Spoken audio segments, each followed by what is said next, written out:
और लड़ाकू स्वभाव में अगर देखा जाए तो कौरवों की तरफ ज्यादा लड़ाकू स्वभाव के लोग थे, ज्यादा वीर बलवान थे। पांडवों की तरफ ऐसा कोई इक्का दुक्का छोड़ के ज्यादा दिखता नहीं है। कौरवों के पक्ष में आप देखेंगे तो भीष्म पितामह, द्रोणाचार्य, कृपाचार्य, कर्ण, अश्वत्थामा, दुर्योधन, दुशासन, एक से एक बड़े बड़े दिग्गज खड़े थे। अब पांडवों की तरफ अगर देखोगे तो अर्जुन और भीम को छोड़ दो तो कोई भी लड़ने में होशियार नहीं दिखता महाराज।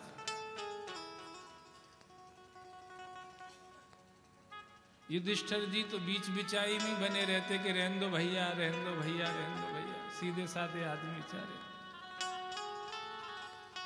नकुल सहदेव से कहो कि तलवार उठाओ तो वो पंचांग उठाते हैं, बोले मुहूर्त देख लेने दो पहले। अब भैया तुम तलवार उठा रहे हो, वहां मुहूर्त कहां बार बार देखोगे तलवार उठाने के लिए। तो पांडव दल लड़ाई के हिसाब से ठंडा दिख रहा है, कौरवों का दल गरम दल दिख रहा है। नरम दल गरम दल रहते ना, ऐसे रहते हैं। पार्टी में भी पार्टियों में भी दल बने रहते हैं, बोले ये इनका दल है, ये नरम दल है, वो उनका दल है, वो गरम दल है।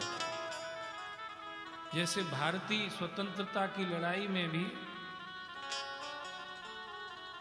जो गांधी जी का दल था वो नरम दल था, और जो नरम दल था, और जो सुभाष चंद्र बोस का दल था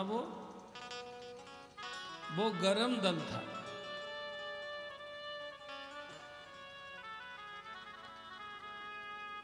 कहते हम जरूर हैं, दे दी हमें आजादी बिना खड़ग बिना ढाल, साबरमती के संत तूने कर दिया कमाल। कहते हम भले ही हैं, पर अकेले साबरमती के संत से ही आ गई हो आजादी, ऐसा नहीं है महाराज। बहुत सारे संत लगे थे उसमें, बहुत सारे देशभक्त लगे थे उसमें, बहुत सारे राष्ट्र प्रेमियों ने अपने जीवन की आहुतियां दी। तब हम आज 26 जनवरी और 15 अगस्त को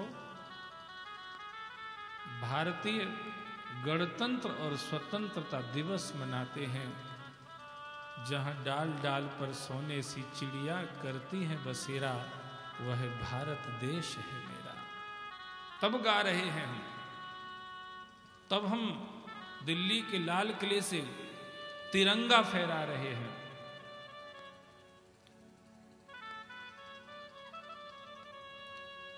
तो पांडवों की तरफ कोई लड़ाकू ज्यादा दिखते नहीं हैं, पर फिर भी जीत पांडवों की हुई,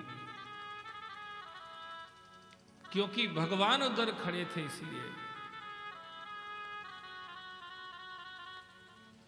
भगवान ने युधिष्ठिर जी को राजगद्दी पर बिठाया और कहा कि बड़े भैया अब मैं द्वारका जा रहा हूं, आपका सब काम ठीक हो गया, अब मैं अपना काम जाके देखूं।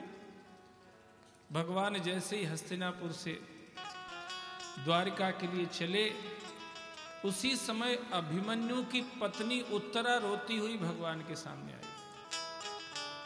भगवान ने दारुक से कहा कि भैया रथ खड़ा करो। मैं तो सोच रहा था कि अब कोई नहीं रोएगा, मैंने ऐसा एटमॉस्फेयर व्यवस्था बना दी है, पर ये क्यों रो रही है उत्तरा। रथ रुकवा के भगवान ने पूछा। उत्तरा ने कहा प्रभु मेरे गर्भ में आग लगी हुई है, इसलिए मैं आपकी शरण में आई हूं। भगवान ने कहा पांचों पांडव जिंदा हैं, तुम उधर क्यों नहीं गई। बोले उनका अनुभव पहले ही है सबको। जब द्रौपदी का चीरहरण हो रहा था, पांचों बैठे थे सभा में, पर पांचों की गर्दन नीचे झुकी हुई थी। एक भी सहयोग करने की बात तो छोड़ो, देखने तक को तैयार नहीं था। तो उन पर मुझे उतना भरोसा नहीं है जितना आप पर है। पाहि पाहि महायोगी देव देव जगतपते, न अन्य त्वद अभयम पश्यत मृत्यु परस्परम। हे जगत के मालिक, हम आपकी शरण में हैं। यहां संसार में जिधर नजर डालो कोई बचाने वाला नहीं दिखता, सब मारने वाले दिखते हैं। इसलिए हम इधर उधर टाइम बर्बाद न करके आपकी शरण में आ गए। भगवान समझ गए, उसी दुष्ट आतताई अश्वत्थामा ने, जिसने द्रौपदी के सोते हुए 5 पुत्र मार दिए थे, पांडवों को निर्वीज करने के लिए, इस धर्म वंश को निर्मूल करने के लिए, उसी ने उत्तरा के गर्भ पर ब्रह्मास्त्र का प्रयोग, प्रहार किया है। ये भगवान समझ गए। भगवान सोचने लगे, दुष्ट अपनी दुष्टता छोड़ते नहीं हैं। नहीं तो अर्जुन ने प्रण कर लिया था कि जिसने दुधमुहे अबोध बालकों को सोते हुए मार दिया है, मैं उस अश्वत्थामा का सिर काट के ले आऊंगा। द्रौपदी, तुम उस पर पांव रख के फिर नहाना। ये प्रण था। पकड़ भी लिया था, अश्वत्थामा को लेके आ भी गए थे, पर भगवान द्रौपदी ने ही, जो दया का अवतार है, अर्जुन से प्रार्थना करके और अश्वत्थामा को छुड़वा दिया था। ये गुरु पुत्र है, इसमें गुरु का दर्शन होता है। द्रोणाचार्य के मरने पर इसकी मां कृपी भी मर गई होती, पर सिर्फ अपने पुत्र के लिए वो जीवित है। मैं मां हूं, मैं समझ सकती हूं पुत्र की मृत्यु होने पर क्या बीतती है, इसलिए इसको मारो मत। तो भगवान के कहने पर कि इसने अन्याय अत्याचार किया है, आताताई है, आताताई का वध करने पे कोई पाप नहीं लगता है। पर ब्राह्मण कितना भी अधम हो जाए, फिर भी उसके शरीर के वध का विधान नहीं है। ये दोनों मेरी ही आज्ञाएं हैं शास्त्रों में, आप इन दोनों को कैसे पूरा करोगे? अर्जुन ने आंख बंद करी कि बाहर से उलझा रहे तो अंदर से सुलझाना भी तुम्हें ही पड़ेगा। तब अर्जुन को समझ में आया, ब्राह्मण अधम को शरीर से तो उसका वध नहीं करना चाहिए, पर उसको मूड़ देना, उसकी धन संपत्ति छीन लेना, उसके स्थान को उससे लेके और धक्के मार के बाहर निकाल देना, यह कई मृत्युओं से भी बढ़कर है महाराज। संभावितस्य च अपकीर्ति मरणादिति रिच्यते। सम्मानित आदमी के लिए उसका अपमान कई मृत्युओं से भी बढ़कर दुख देने वाला होता है। संभावित कहा अपजस लाहू मरण कोटि सम दारुंडा। उसी अश्वत्थामा ने जिसको छोड़ दिया था, अपनी क्रूरता से बाज नहीं आया। गर्भस्थ शिशु को मारना, गर्भ में बच्चे को मारना, इसको पाप नहीं कहा भैया, महापाप कहा है। आजकल तो बड़ी समस्या है। पहले तो ये दूसरा मारना चाह रहा था, आज तो हम खुद ही मार रहे। बाजार में गए, सोनोग्राफी कराई, डॉक्टर ने बताया कि लड़की है। बोले अभी निपटा दो इसको। पहले मारने वाला कोई और था, आज मारने वाले हम खुद ही हो गए हैं महाराज।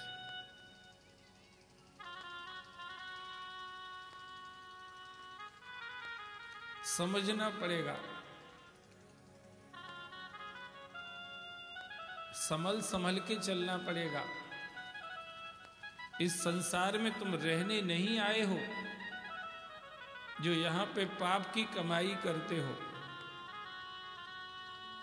यहां से कुछ लेने आए हो, रहने नहीं आए हो। ये भूलो मत, यहां रहने नहीं आए हम कोई भी, यहां से कुछ लेने आए हैं। क्या लेने आए भैया?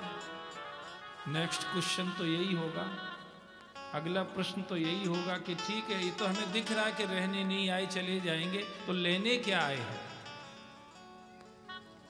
तस्माद शास्त्रम प्रमाणम के, शास्त्र ही उत्तर देंगे कि हम क्या लेने आए हैं। तो संतों ने कहा, बोले पूंजी राम नाम की पाइए, ये लेने आए हैं महाराज। पूंजी राम नाम की पाइए, पाथे साथ नाम ले जाइए। तो ना से जन्म मरण का खटका, रहे राम भगत नहीं अटका।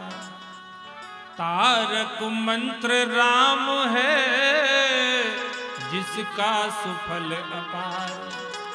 इस मंत्र के जाप से निश्चय बने निस्तार। हम रहने नहीं आए, हम यहां से कुछ लेने आए हैं। क्या लेने आए हैं? भगवान का नाम लेने आए हैं। इसलिए संत लोग कहते हैं, रोज थोड़ा थोड़ा हरि का भजन कर ले। रोज थोड़ा थोड़ा हरि का भजन कर ले। ओ रोज थोड़ा थोड़ा हरि का भजन कर ले। रोज थोड़ा थोड़ा हरि का भजन कर ले। अपनी मुक्ति का थोड़ा सा जतन कर ले। अपनी मुक्ति का थोड़ा सा जतन कर ले। रोज थोड़ा थोड़ा हरि का भजन कर ले। थोड़ा थोड़ा हरि का भजन कर ले। भजन करेगा तो बड़ा ही सुख पाएगा। भजन करेगा तो बड़ा ही सुख पाएगा। भजन से आत्मा का मैल धुल जाएगा। भजन से आत्मा का मैल धुल जाएगा। आत्मा के साथ साथ मन कर ले। आत्मा के साथ साथ मन कर ले। रोज थोड़ा थोड़ा हरि का भजन कर ले। रोज थोड़ा थोड़ा हरि का भजन कर ले। हरि बोल। सच्चिदानंद भगवान की जय हो।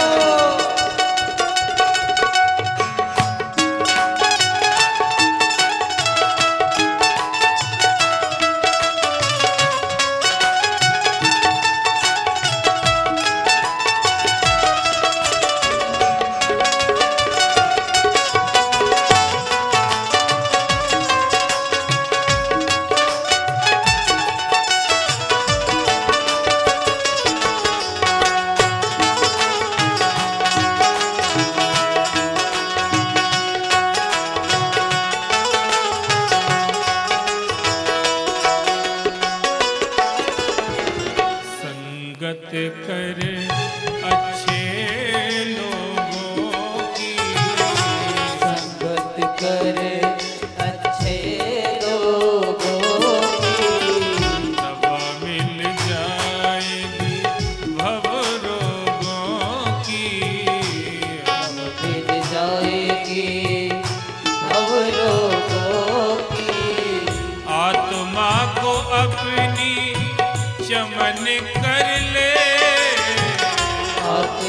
को अपनी चमन कर ले।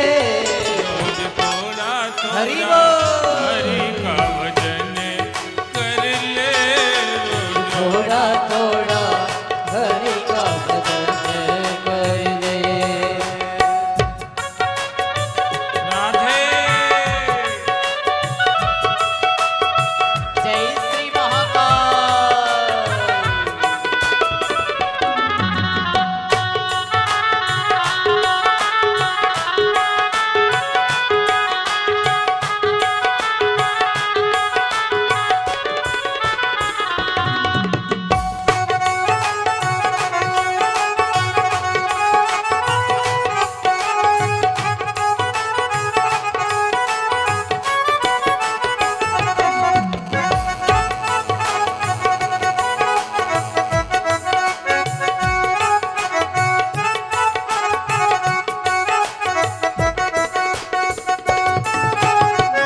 संतों की जग में यही है निशानी।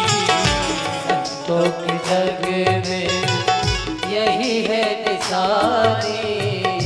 सच्चे बचन और मीठी हो वाणी।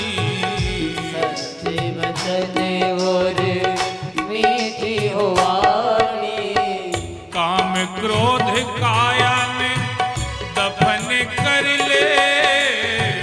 काम क्रोध काया में दफन कर ले।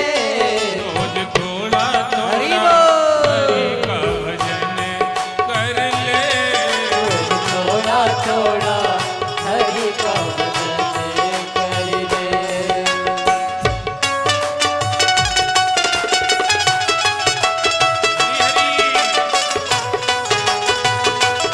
जय श्री राधे।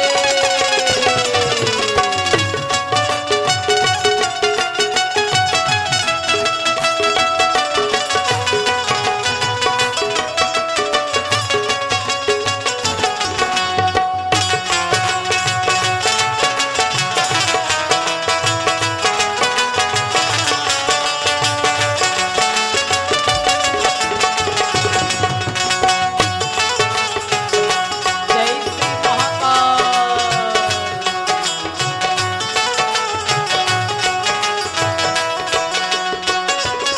घर के अंधेरों से बाहर निकल कर। के अंधेरों से बाहर निकल कर। अरज मेरी हरि भक्ति को कर कर। मेरी हरि भक्ति को कर कर। आत्मा का हरि से मिलन कर ले।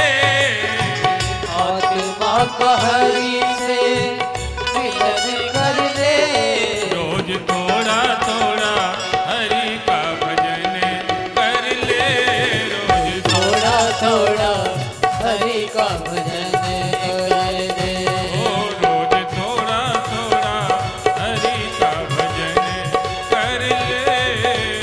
थोड़ा थोड़ा हरि का भजन कर ले। अपनी मुक्ति का थोड़ा सा जतन कर ले। मुक्ति का थोड़ा सा जतन कर ले। अपनी मुक्ति का कोई तो जतन कर ले। अपनी मुक्ति का कोई तो जतन कर ले। रोज थोड़ा थोड़ा हरि भजन कर ले। थोड़ा थोड़ा हरि का भजन कर ले।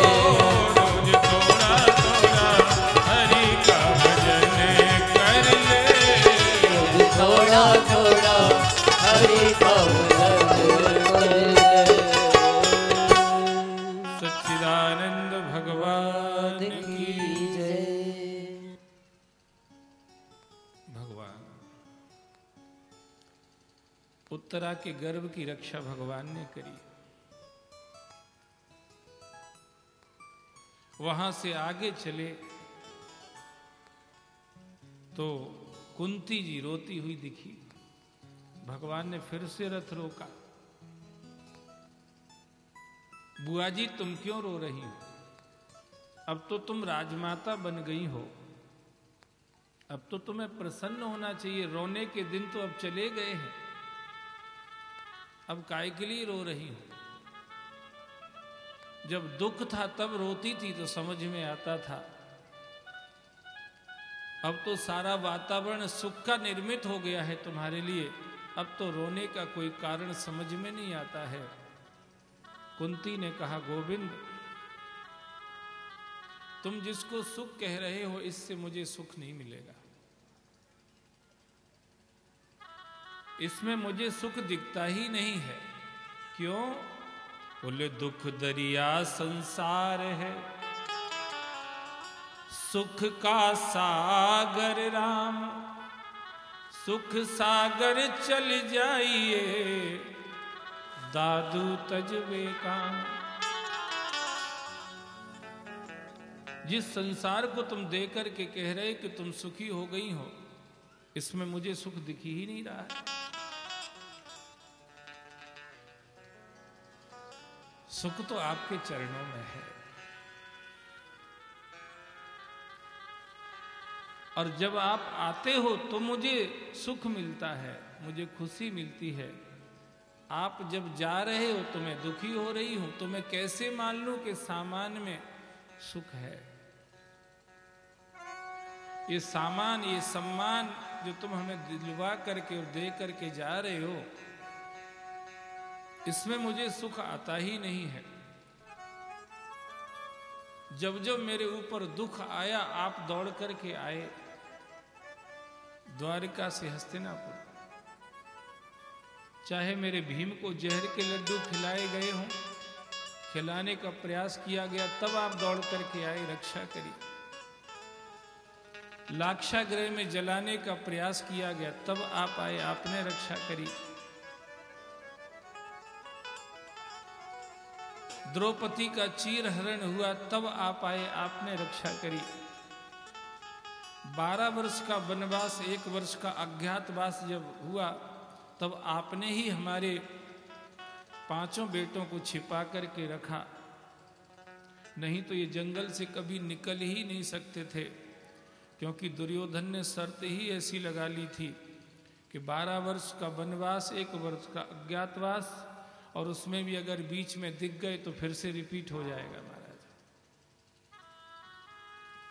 आप अगर न संभाल रहे होते तो ये हमारे बच्चे आज यहां ना होते। अभी अभी देखें तो महाभारत के युद्ध में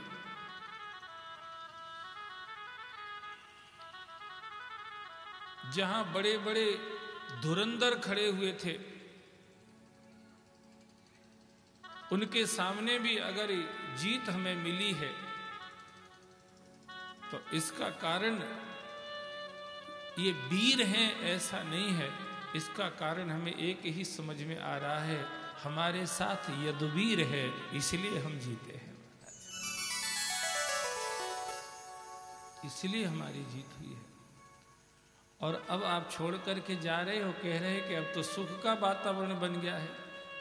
तो सुख तो तब आता है जब आप आते हो, और जब आप चले जाते हो तो सुख भी आपके साथ ऐसे चला जाता है। सब लोग जयराम जी की बोलो, जैसे सूर्य आता है तो प्रकाश आता है, और सूर्य जाता है तो प्रकाश भी चला जाता है। ऐसे ही जीवन में परमात्मा आता है तो सुख आता है, और जीवन से अगर परमात्मा चला जाए, चाहे दुनिया का कुछ भी इकट्ठा कर लेना महाराज, उसके जाते ही सुख चला जाएगा। जैसे प्रकाश सूर्य में है, ऐसे ही सुख भगवान में है। सुख का सागर राम, जो आनंद सिंधु सुख राशि, सी करते त्रैलोक सुपासी, सो सुख धाम राम अस नामा, सकल लोक दायक विश्रामा। परसों हमने आपको भजन सुनाया था, मिलता है सच्चा सुख केवल भगवान तुम्हारे चरणों में। तो सुख तो आपके पास है, और आप जो देकर के जा रहे, इसमें अगर सुख बता रहे तो ये हमें चाहिए ही नहीं है। अरे सुख के माथे सिल पड़े, नियरे से हरि जाए, बलिहारी बा दुख की, पुन पुन श्याम बुलाए। ये सुख हमें नहीं चाहिए, किसी और को दे देना। ये श्याम को हमसे दूर भगाने वाला सुख हमें नहीं चाहिए।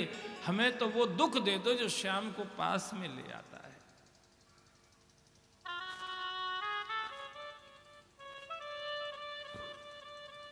भगवान ने कहा ठीक है बुआ जी, चलो मैं तुम्हारे हाथ में सौंपता हूं, जो चाहिए हो सो मांग लो। कुंती हाथ जोड़ के कहने लगी, कृष्णाय वासुदेवाय देवकी नंदनाय च नंद गोप कुमाराय गोविंदाय नमो नमः। नमः पंकजनाभाय नमः पंकजमालिने नमः पंकजनेत्राय नमस्ते पंकजाग्रहे। भगवान हंसने लगे, बुआ जी तुम तो नमस्ते ही नमस्ते करती जा रही हो। अरे तुम बुआ हो, मैं भतीजा हूं, तुम हमको प्रणाम क्यों करती हो? बोले ये संसार के व्यवहार की बात अलग, टांग दो खूंटी पर। हम जानती हैं कि तुम भगवान हो। भगवान ने कहा बुआ जी बड़े बड़े देवता और ऋषि मुनि भी नहीं जानते कि मैं भगवान हूं। न मे विदुः सुरगणा प्रभवम न महर्षिया अहम आदिर देवानां महर्षिणां च सर्वशः। मैं देवताओं का ऋषियों का भी पूर्वज हूं। पिताजी को बेटा जान थोड़ी ही सकता, मान सकता है। जयराम जी की बोलो, जानेगा कैसे, मान सकता है। माँ ने कह दिया कि तुम्हारे पिताजी हैं, हमने मान लिया, बस। इसके अलावा क्या रास्ता है बताइए आप।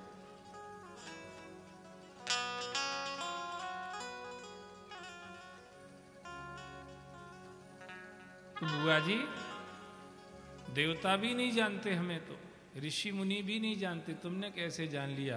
बोले सोई जान है जेहि देहु जनाई, जानत तुम्हें तुम्हें हुई जाए, तुम्हारी ही कृपा तुम्हें रघुनंदन, जान है भगत भगत उर चंदन, चिदानंदमय देह तुम्हारी,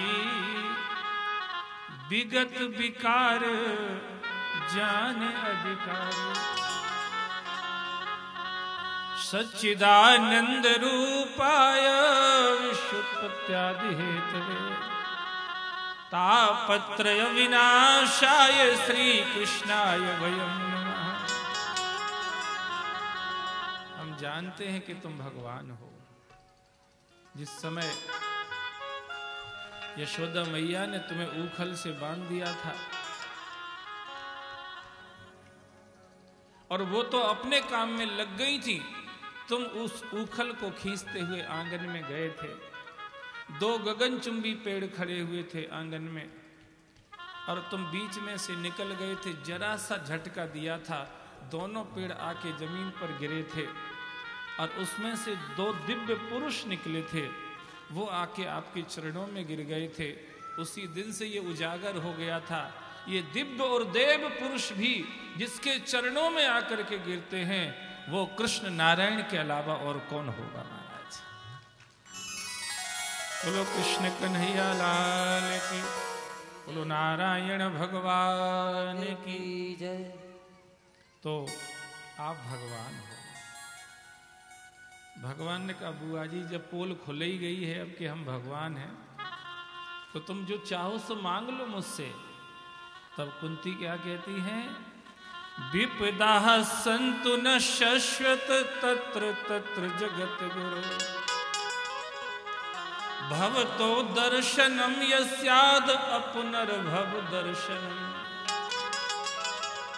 हे गोविंद, जब तुमने देने का मूड बना ही लिया है, मन बना ही लिया है, तो फिर मैं आपसे मांग रही हूं, आप मुझे विपत्ति दे दो। भगवान ने कहा, बुआ जी बड़े बड़े तिलकधारी, सोठाधारी, डंडाधारी, कमंडलधारी, बड़े बड़े महात्मा भी नहीं मांगते दुख, वे भी सुख मांगते हैं हमसे। फिर तुम क्यों दुख मांग रही हो? कहीं कहने में मिस्टेक हो गई हो तो ठीक कर लो, अभी मैं यहीं खड़ा हूं। कुंती कहने लगी, भगवान मैं जिंदगी भर से अपने आप को तैयार कर रही थी कि कभी अगर चांस मिला भगवान के सामने मांगने का तो क्या मांगना है। मैंने ये अनजान में नहीं मांगा, जल्दी में नहीं मांगा, बहुत विचार करके मांगा है, क्योंकि मैं समझ चुकी हूं इस बात को कि दुख में सुमिरन सब करें पर सुख में करे न कोई। जो सुख में सुमिरन करे तो दुख काहे को। मैं ये जान चुकी हूं, जब दुख आता है तो आपकी याद भी आती है, और जब सुख आता है तो बस सुख ही सुख रह जाता है, याद चली जाती है। तो ऐसे सुख को मैं रख के क्या करूंगी? आप तो मुझे वो दुख ही दे दो जिससे मुझे बार बार आपकी याद आती रहे, और उस याद के कारण से आप बार बार आते रहो। भगवान ने कहा, बुआ जी तुम बहुत मजबूत हो यार, थोड़ी बहुत संपदा, सुख, पद, प्रतिष्ठा किसी को मिल जाए तो आदमी पागल हो जाता है उसके चक्कर में। और तुम, हस्तिनापुर वो राज्य है, दुर्योधन जिसके लिए सपने देखता रहा, षड्यंत्र करता रहा, और मैंने उसके हर प्रयास को असफल कर दिया, और वो राज्य हस्तिनापुर का तुमको दे दिया, फिर भी तुम्हारा मन इसमें नहीं लग रहा है। इसका मतलब यह है बुआ जी, तुमने संसार को जान लिया है और तुमने संसार को जीत लिया है।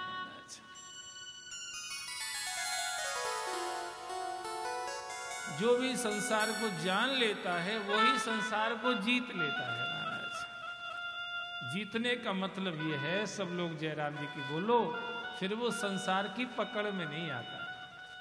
संसार की पकड़ में न आने का मतलब यह है, संसारी आदमी जिन लक्ष्यों को लेकर के जीता है संसार में, भक्त के लक्ष्य वो नहीं होते हैं। भक्त के प्लान कुछ अलग होते हैं, संसारी की योजनाएं अलग होती हैं। भक्त जो भी सोचता है भगवान के लिए सोचता है, जो भी करता है भगवान के लिए करता है, जीता है भगवान के लिए जीता है, जाता है भगवान के लिए जाता है। भक्त का जीवन भगवान के लिए होता है।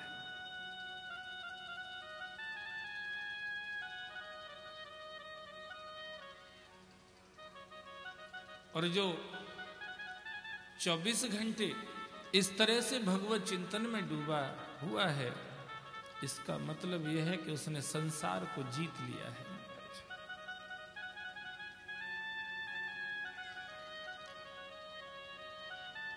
भगवान रथ से उतर गए।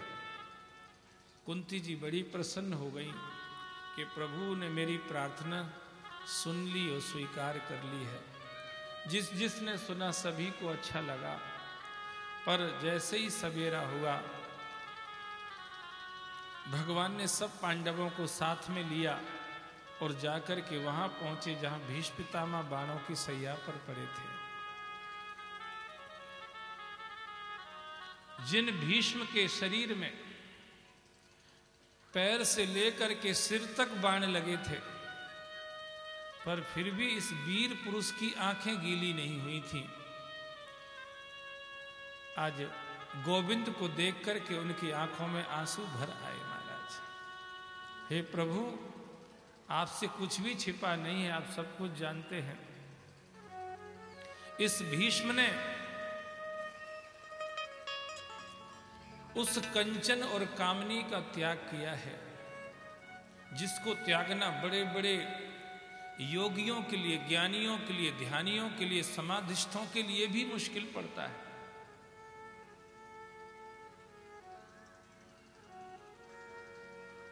माया इतनी प्रबल है भगवान की, शिव चतुरानन जाय डिराही, अपर जीव कई लेखे माही।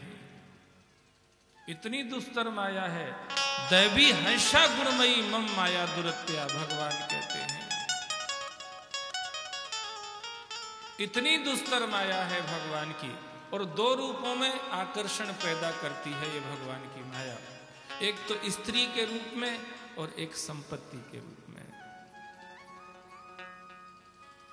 इसलिए मोटे शब्दों में कह दिया जाता है कंचन और कामिनी।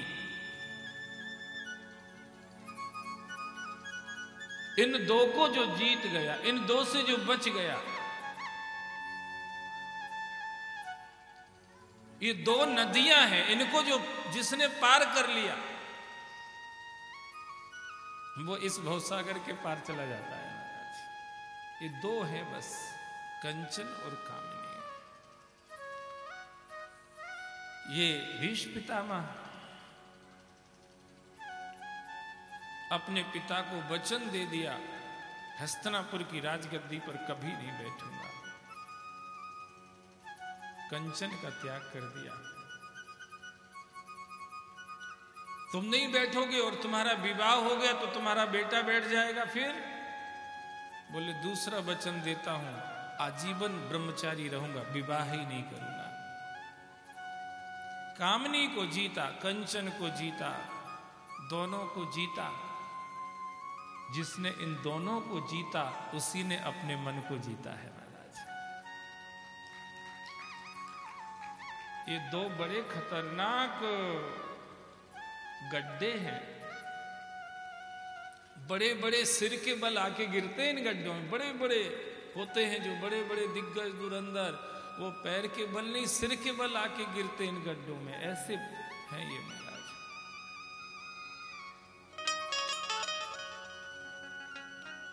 इनको जीत लिया उसने, मन को जीत लिया, और जिसने मन को जीत लिया उसने मोहन को जीत लिया महाराज। मन के जीते जीत है और मन के हारे। जिसने मन को जीत लिया उसने उस मोहन को जीत लिया। ये वो भीष्म पितामह है।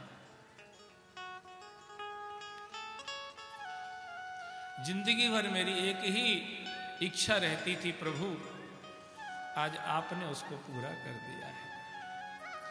इतना तो करना स्वामी, जब प्राण तन से निकले, गोविंद नाम लेकर फिर प्राण तन से निकले। श्री वृंदावन कथल हो, मेरे मुख में तुलसी दल हो, विष्णु चरण का जल हो, जब प्राण तन से निकले। इतना तो करना स्वामी, जब प्राण तन से निकले। पीतांबरी कसी हो, मुखड़े पे कुछ हंसी हो, यही छवि मन में बसी हो, जब प्राण तन से निकले। इतना तो करना स्वामी, जब प्राण तन से निकले।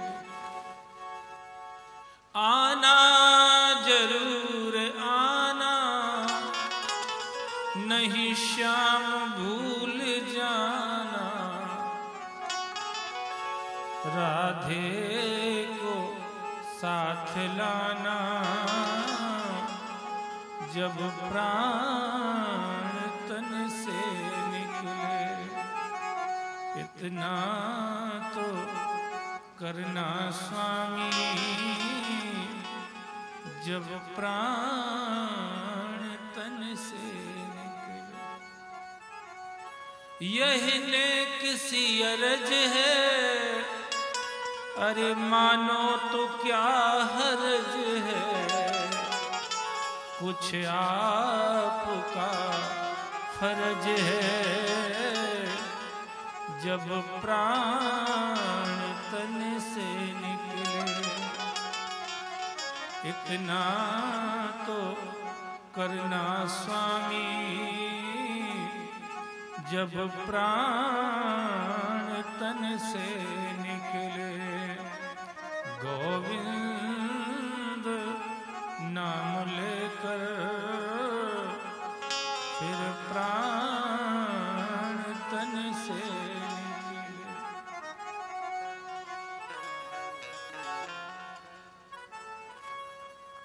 मेरी यही इच्छा थी, आज आपने आकर के मेरी अंतिम इच्छा को पूरा कर दिया है।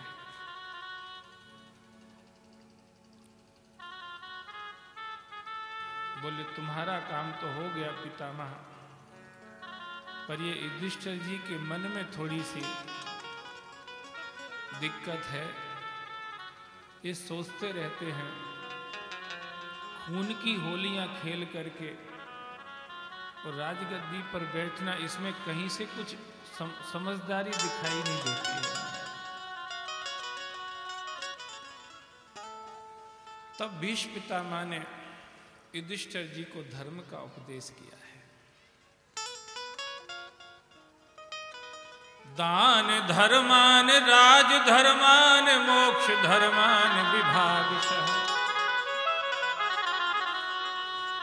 स्त्री धर्माण भागवत धर्माण संशव्यामयोगितः। पितामह ने युधिष्ठिर जी को समझाने के लिए धर्म का उपदेश किया। महाराज दान धर्म का भी उपदेश किया है।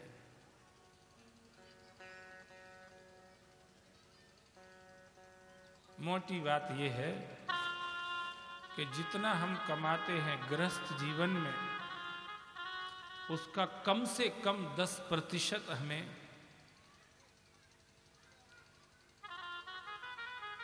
धर्म के काम में लगाना चाहिए,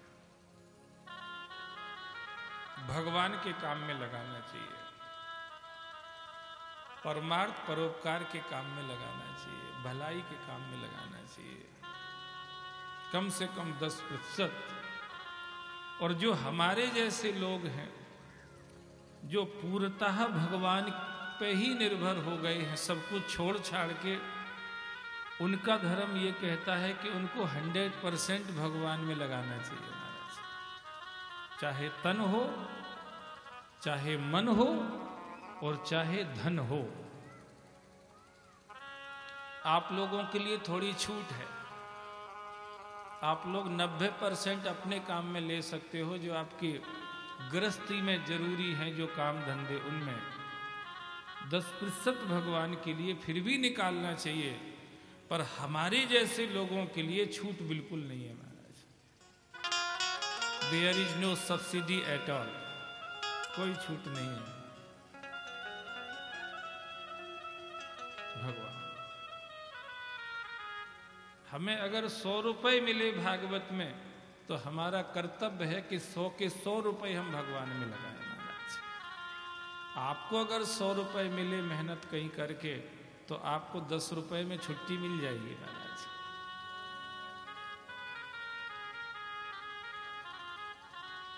दान धर्मान राजधर्म। कल हमने आपको सुनाई दिया था, राजधर्म सर्वस इतनो ही जिम मन माह मनोरथ गोई। वो क्या है? मुखिया मुख सोचाइए खान पान को एक, और पाले पोसे सकल अंग तुलसी सहित विवेक। राजधर्मान मोक्ष धर्मान।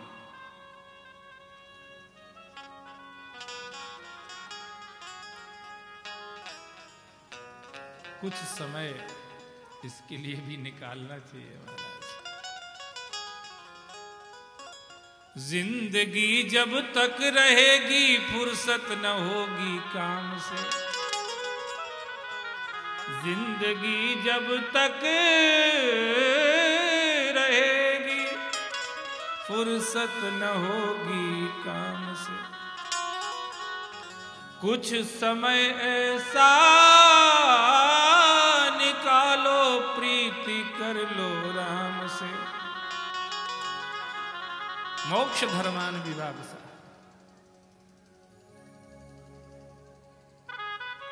तुम कहो कि हम कभी फुर्सत में होंगे जब भजन करेंगे, तो वो फुर्सत तो तभी मिलेगी जब उधर जाने की तैयारी हो जाएगी, तब तक मिलने वाली नहीं है। इतने हमने पांव फैला लिए संसार में और फैलाते ही चले जा रहे महाराज। पहले व्यस्त थे, अब फैला फैला के व्यस्त की जगह अस्त व्यस्त हो गए महाराज। चाहते हैं कि मस्त हो जाएं, पर और अस्त व्यस्त हो रहे हैं। अगर मस्त होना है तो मोक्ष धर्म को समझना पड़ेगा।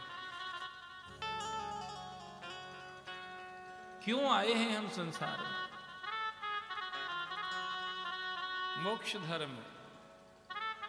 जब तुम आए जगत में जग हंसे तुम रो।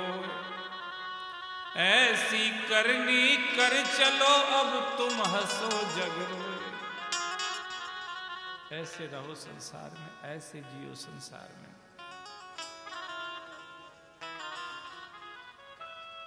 स्त्री धर्म भी बताया। स्त्री धर्म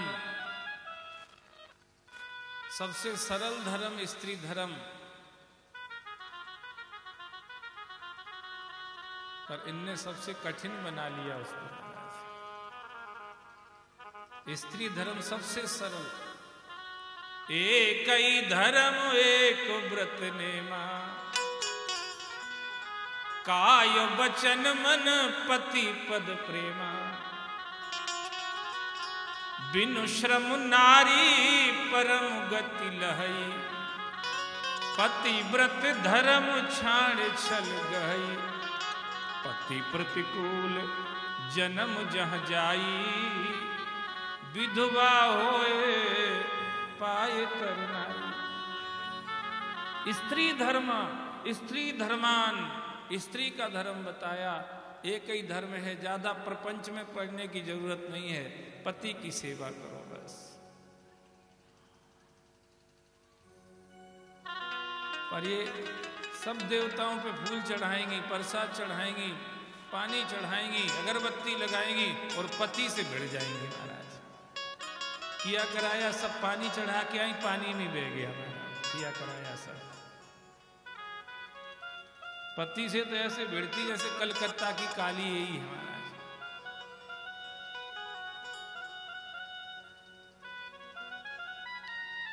अरे भैया,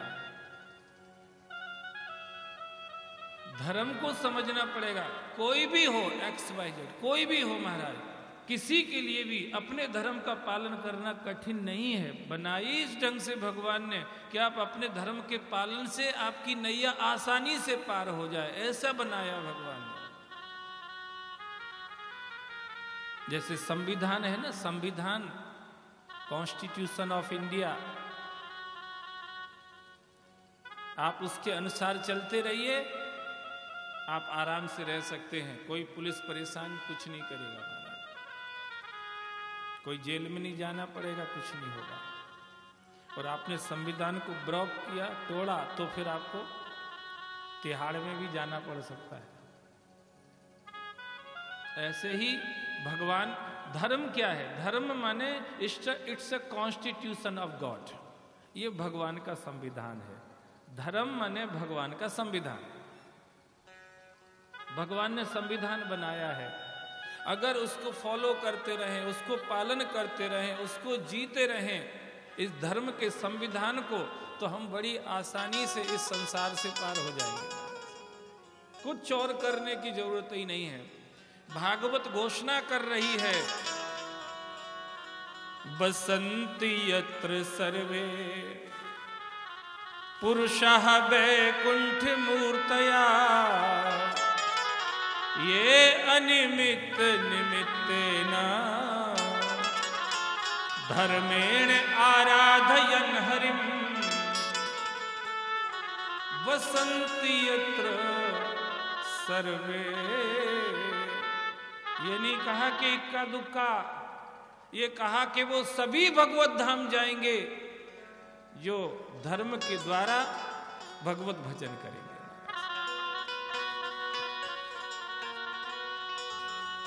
कई लोग ऐसे भी होते, ये इसलिए कहा गया होगा, कई लोग ऐसे भी होते मुंह में राम और बगल में, सबको मालूम है, हम काहे को अपनी जीभ खराब करें महाराज,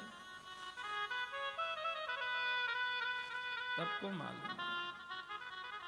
तो ऐसे भजन से बात नहीं बनेगी। इसलिए भागवत कह रही धर्मेण आराध्यन हरिम, जो धर्म पूर्वक हरि भजन करता है, मनमानी करके नहीं, धर्म पूर्वक, और अपने अपने धर्म को जीना बिल्कुल कठिन नहीं है। और कठिनाई भी है तो भी, अगर लगती है कठिनाई तो भी जियो। परीक्षा देना किसको अच्छा लगता है, पर पास तो उसी से होगे ना भैया।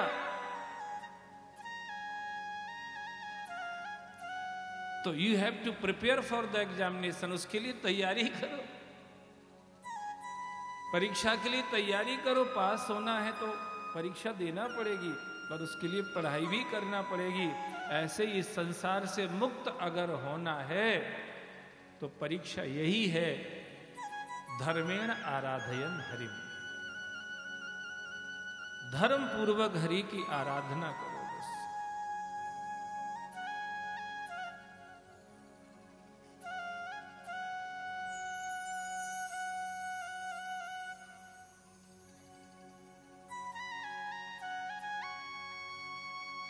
स्त्री धर्मान, स्त्री धर्म बताया और आगे कहा भागवत धर्मान, भगवान का भक्त का धर्म बताया महाराज। भक्त का धर्म कैसा है, क्या है ये भक्त का धर्म? ये धर्म ऐसा है कि सब कुछ छोड़ना पड़े तो छोड़ दे, पर भगवान को ना छोड़े महाराज। इसको भागवत धर्म कहते हैं। सब कुछ छोड़ना पड़े, छोड़ दे। तजो पिता प्रहलाद विभीषण बंधु भरत महतारी, बलि गुरु तजो कंत ब्रज बंतन भय मुद मंगलकारी। तुलसी सो सब भांत परम हित, पूज्य प्राण से प्यारो, जासे होय स्नेह राम पद, ए तो मतो हमार। यह है भागवत धर्म, भागवत धर्मान। प्रहलाद ने पिताजी का त्याग कर दिया। स्वयं भगवान सुबह उठ के माथा टेकते हैं पिताजी को। जयराम जी की बोलो। प्रात काल उठ के रघुनाथा, मात पिता गुरु नावे माथा। भगवान स्वयं अपने पिताजी के चरणों में माथा रख के प्रणाम करते हैं। और प्रहलाद ने अपने पिताजी की बात नहीं मानी। क्यों नहीं मानी? पत्नी के चंगुल में फंस के नहीं मानी हो, ऐसा नहीं है। कई लोग पत्नी के चंगुल में फंस के पिताजी माताजी की बात नहीं मानते हैं।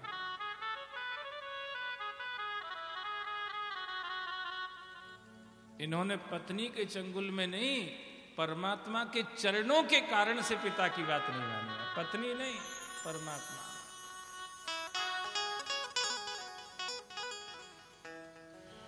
तजो पिता प्रहलाद, विभीषण बंधु, छोड़ दिया रावण को, चले गए राम जी के पास। भरत महतारी कैकेयी का त्याग भरत जी ने कर दिया।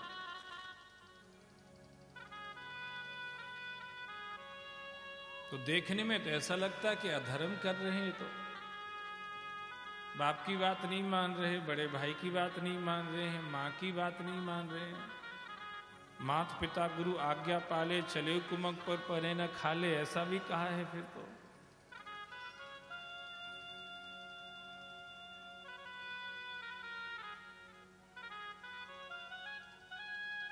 बलि गुरु तजो,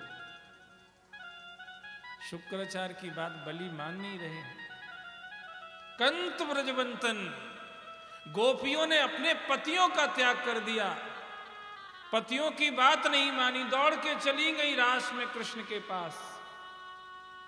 तो देखने में ऐसा लगता है कि अधर्म किया होगा, पर गहराई में जाकर के देखेंगे तो यही भागवत धर्म है महाराज।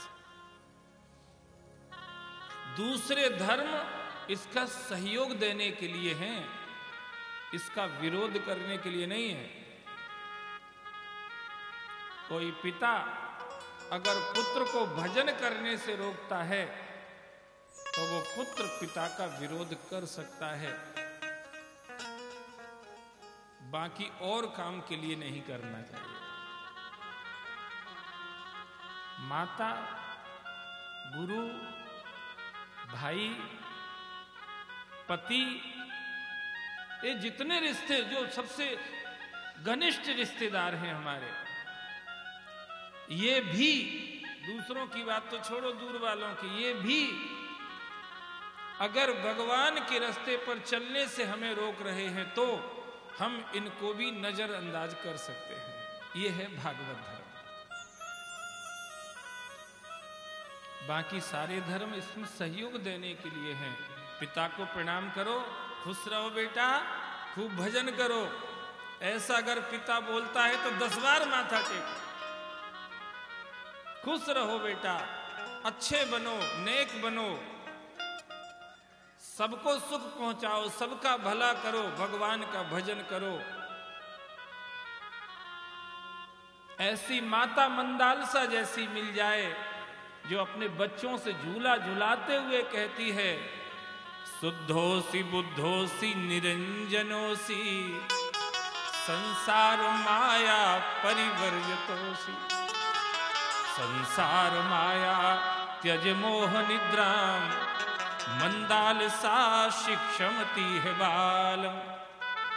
ऐसी मां अगर मिल जाए तो दिन भर चरणों में पड़े रहो, क्या नुकसान है।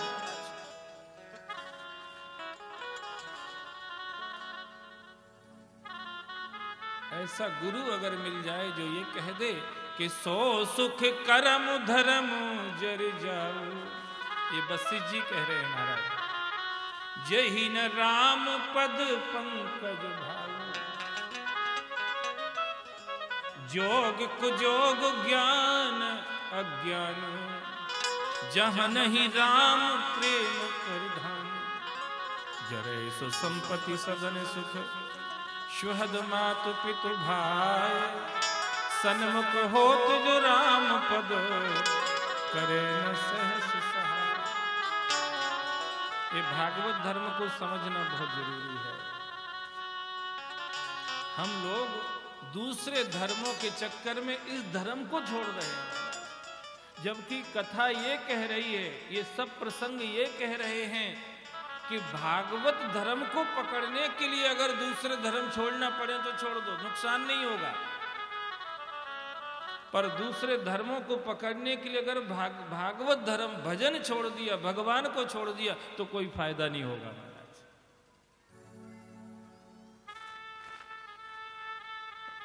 भगवान को छोड़कर के जो धर्म हम जीते हैं वो धर्म हमें कहां तक ले जाएगा महाराज? स्वर्ग तक ले जाएगा। परिणाम क्या होगा? तेतम भुक्त्वा स्वर्ग लोकम विशालम, क्षीणे पुण्य मृत्यु लोकम विसंति। आप जिस धर्म को जी रहे हैं उससे आप पहुंच जाएंगे स्वर्ग लोक तक, और जैसे ही आपका पुण्य खत्म होगा लौट करके वापस यहीं आ जाओगे, फिर वही पुनर्जन्म पुनर्मरणम। भागवत धर्म। समास अभ्यास योगतः, ये सारा कुछ बहुत विस्तार से भीष्म पितामह ने युधिष्ठिर जी को सुनाया। युधिष्ठिर जी को इसको सुनकर के शांति आई। धर्म हो, धर्मात्मा हो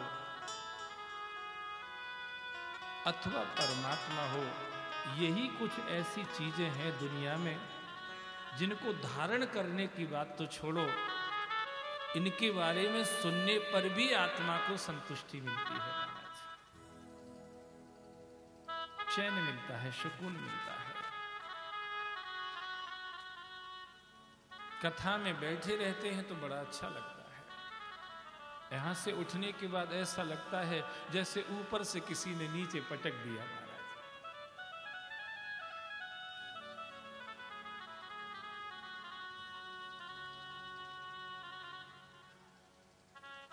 भगवान को देखते देखते पितामह ने अपने इंद्रिय, मन, बुद्धि, चित्त, अहंकार, तमोगुण, रजोगुण, सतोगुण,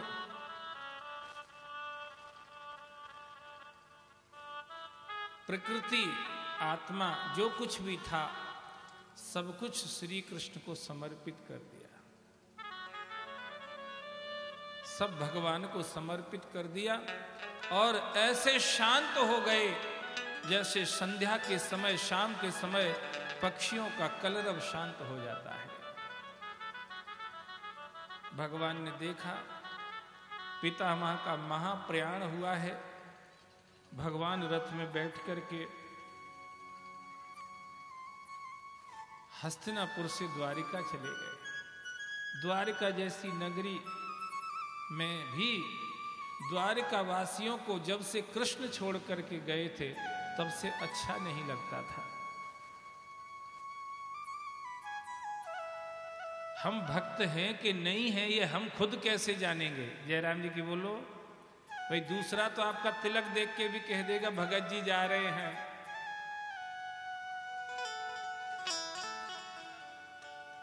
कुछ बाह्य चिन्हों को देख के कोई कह देगा कि भक्ति भगत जी जा रहे हैं, पर हम खुद कैसे जानेंगे कि हम भगत हैं कि नहीं है महाराज? इसकी पहचान यही है जब हमें भगवान के बिना अच्छा न लगे, भगवान के वातावरण के बिना अच्छा न लगे, भगवान के भजन के बिना अच्छा न लगे, भगवान की सेवा के बिना अच्छा न लगे, भगवान के चिंतन के बिना अच्छा न लगे, भगवान के भक्तों के बिना अच्छा न लगे। जिस दिन ऐसी स्थिति तुम्हारी अंदर की हो जाए तब तुम खुद ये एहसास करना कि अब मेरे अंदर भक्ति आई है महाराज, इसके पहले नहीं। हम लोगों को तो बहुत जगह अच्छा लगता है बैठने में, कई जगह।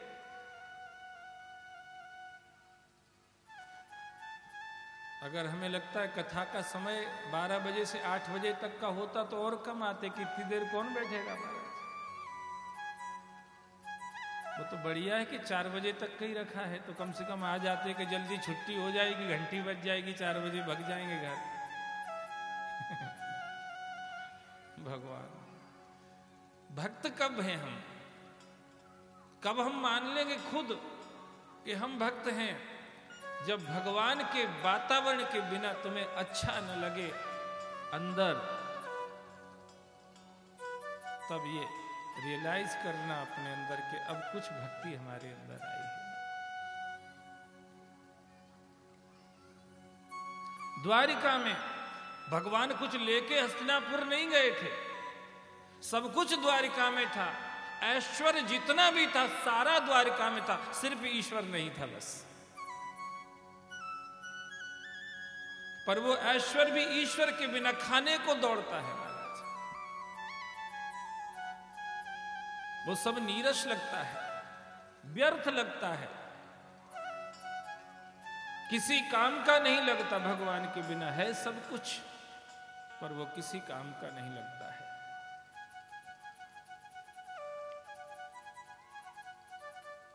आज जैसे ही भगवान का रथ पहुंचा, पूरी द्वारका उमड़ पड़ी और जैसे ही प्रभु का दर्शन किया, सबको ऐसा लगने लग गया कि जैसे मृत शरीर में वापस प्राण आ गए भगवान के पहुंचने पर। स्वागत करके भगवान को द्वारिका लेके गए। इधर भगवान ने उत्तरा के गर्भ की रक्षा की थी। उसने समय पर एक पुत्र रत्न को जन्म दिया। उसका नाम विष्णुरात रखा गया। विष्णु रक्षिता इति विष्णुराता। क्योंकि भगवान ने उसकी रक्षा करी थी, इसलिए उसका नाम विष्णुरात रखा। सब अच्छे गुण हैं इसके अंदर, ऐसा बताया ब्राह्मणों ने। युधिष्ठिर जी ने पूछा,